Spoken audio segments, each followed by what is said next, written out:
কোন থেকে আওয়াজ আসবে, ইয়া রাব উম্মতি উম্মতি উম্মতি, ইয়া আল্লাহ আমার উম্মতকে বাঁচাও, ইয়া আল্লাহ আমার উম্মতকে বাঁচাও। সবাই তাকায় দেখবে, হায় হায় এই কোন লোক? সবাই দেখবে এ তো মুহাম্মদুর রাসূলুল্লাহ সাল্লাল্লাহু আলাইহি ওয়াসাল্লাম। কি ভালোবাসে আপনাকে আমাকে আমাদের নবী, সুবহানাল্লাহ।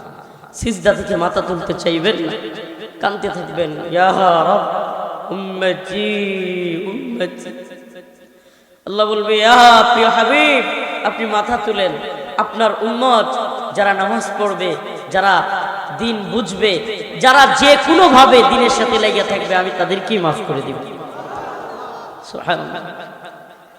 হে প্রিয় হাবিব আপনি মাথা তুলেন, এই সুবহানাল্লাহ। অথচ সেই নবীকে আজকে কষ্টে কয়েকটা কথা বলি, সেই নবীর পেট মুবারককে বিকৃত কইরা ফ্রান্সের